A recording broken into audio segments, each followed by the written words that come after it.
Well, hello there. Now, welcome to my extremely untidy studio. Now you see what it's really like and why I normally have the camera facing the other way with all the lovely vases. But it's so untidy and I haven't got time to tidy it up especially.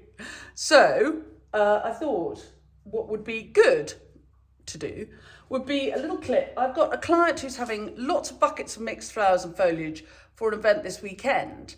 And so she's the DIY florist, okay? She's not a florist, she's a nice lady who likes to do flowers and is, very good at it. The event is a dinner at which there are going to be something like 14 tables, and she's got 14 little glass vases to put posies in. And sometimes what happens when I give people their buckets is they look at them with sort of amazement and think, what am I supposed to do with that? Especially at this time of year, it's January, and the flowers are not kind of bursting out all over. They are in quite tight bud because they've been kept in the cool, and they will come into flower really nicely at the venue during the event. So I thought what I'd do is I'd do an example, and then I can say to her, why don't you have a look at the example? And this is my idea and what I think would be a good idea. And she can then ignore me or do what she likes or be inspired. But I thought you might like to see it as we go along. And so here we go. And welcome to the channel. If you're new to the channel, please subscribe, press the bell icon, and we'll tell you when we've got more clips coming up. If any of the tips and tricks I give you along the way are useful, you can always buy me a coffee. The link to coffee buying is in the blurb to all my clips. And for all the super duper detail, extra and lives at fives and a whole lot more, you can always join my club, which is live and kicking and proving to be great fun. Anyway, on we go. Enough of this sell. So the first thing I'm going to do is add foliage. I like to make a kind of nest of foliage, but you will see that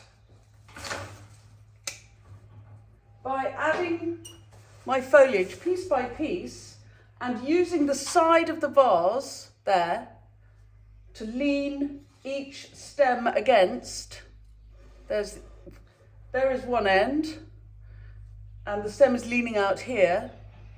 Again, it's as usual, it's really hard to see. I'm going to turn the light on.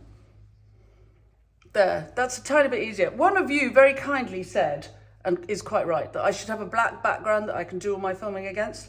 But that would involve me getting in my car and driving to Sturminster Newton, which is about 25-30 minutes away, buying black background, finding something to hang it from, and having it in a place where I could unfurl and furl it up very quickly. And now look what I've done. I've put the light on in such a way that it's glaring. Oh, anyway, you can now see the stem. So all the stems I'm going to put in such a way that they crisscross across the vase and then make a sort of a frame in a clean glass vase, which is going to hold up all the other flowers when I add the flowers. I'm going to move that light because it's going to drive you mad. That's better. So now just watch as I put stem by stem each piece of material. At this time of year, yellow variegated Euonymus japonica is a treat. It's like a burst of sunshine in a vase. I have only just cut these stems, but if they had been lying around for a day or so, you might snip each stem afresh in order to allow the cellulose drinking cells to be working and drinking away. Brachioglottis, lovely silver back.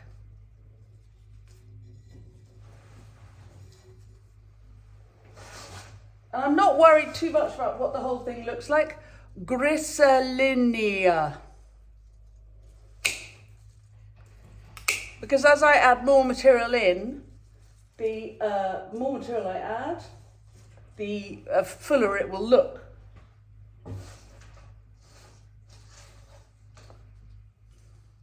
Little bit of ivy.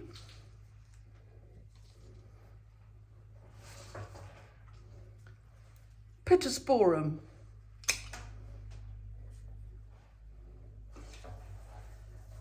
Now, start looking around your garden for buds.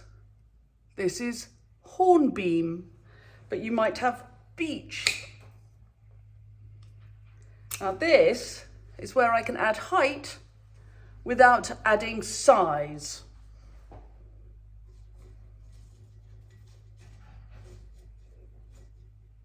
And I want to be careful, because this is a table centre, that I keep the weight of the material relatively low, so it's no taller than my elbow to my fist.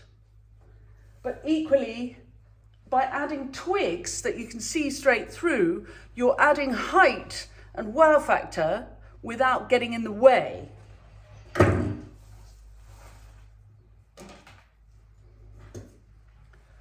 Curly Whirly Willow does that a treat. There is a proper name for Curly Whirly Willow, but I've never learned it because this seems very exact for what it is. Any dead bits, pull them off.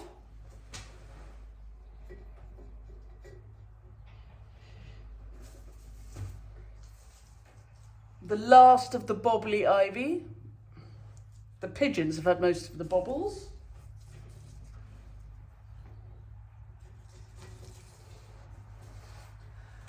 And the last of the grasses. This has been outside in the bed all through this cold weather. And I love the golden light of it. And you don't need much, just one makes it look very fresh. And then, on the subject of grasses, this is my pheasant grass. I'm afraid I don't know what the name of the other one is. So I'm just going to pull out the dead, very dead bits. And keep the slightly, they've got a lovely, I'll show you when I finish, but this has got a really lovely rusty colour to it. And I'm just going to put a little bunch of it in. I will be cutting this and using this all the way through until April, because the rusty colour in the leaves is really good.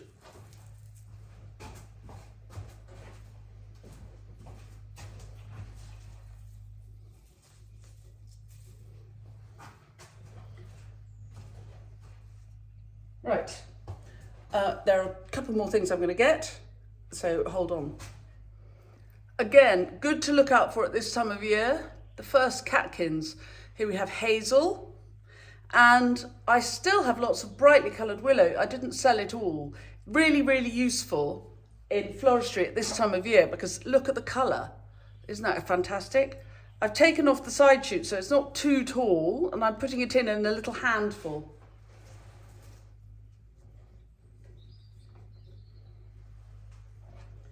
And again, with the hazel, I've got side shoots. So I'm going to cut off here and use this bit, but I'm then going to use the taller bit as well.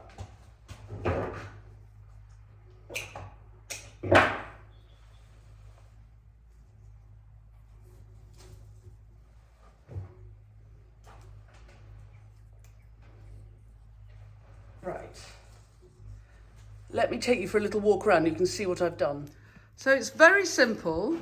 There are no flowers in here as yet. And if you wanted to, you could just go into your garden and as a 30 stem challenge for January, have a look at what greenery and foliage there is. Look out for buds. Look out for twiggery pokery, last year's grasses. And that makes a very nice base. So I'm now going to start adding some flowers. And the scheme is yellow and white because the room that this party is going to happen in is quite dark and panelled, and so these will show up in the evening. We've got these very, very highly scented narcissi from Cornwall. I think they're Soleil d'Or.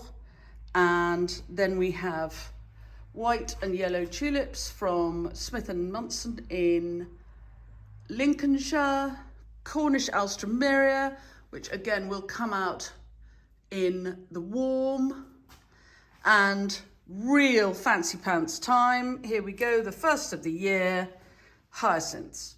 Let's go. So I am putting in 3 of each. Hello, Rachel. Hello. I'm on the filming. I won't be a sec. Okay. I'm putting in 3 of each, starting with the Elstro. It's important to keep them low, but I've made a nice kind of nesty, and I'm pulling off any tired looking leaves. It's important to keep it low, elbow to fist, remember? And it's very important that the stems, as you put them in, are clean. So pull off any spare foliage that will make the water dirty, otherwise it looks ugly and very quickly smelly, and they won't last so well.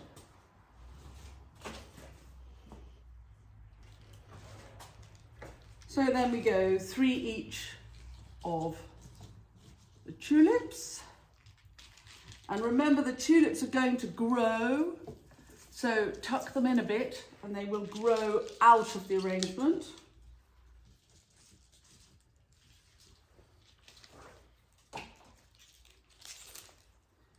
Any bashed tulip leaves, just rip them off.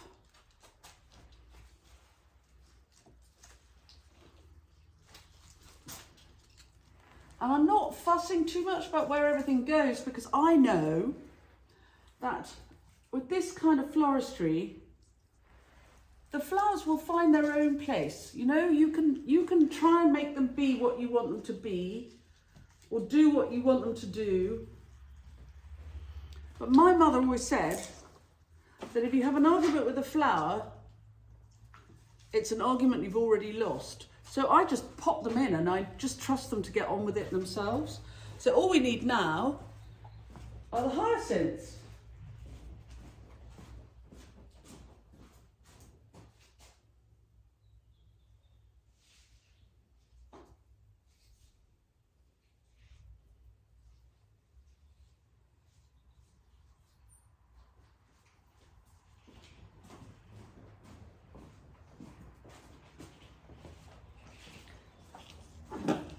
And the hyacinths will grow too. So I've just cut their ends off so that all their drinking cells are open nicely, and I'll just tuck them in where there is a space. I don't want to overstuff the whole thing.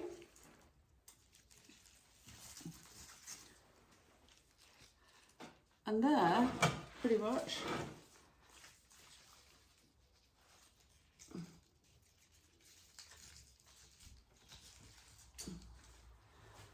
is a very attractive arrangement. Now, if I take this, I don't know why I've got it on a pedestal thing. This is handy if ever you're doing demos. Have a wine box, because it sort of frames everything. So here, if I bring this over here, you can imagine if this is in the center of a round table, which is where it's going to be, you've got to have room for bottles and glasses and plates and all sorts of other things. So it's important that it doesn't fill too much space going round, and it's important that I can see over it to talk to my neighbours, but it's à la limite of the height it could be, but I can see straight through the grasses and the twiggery pokery.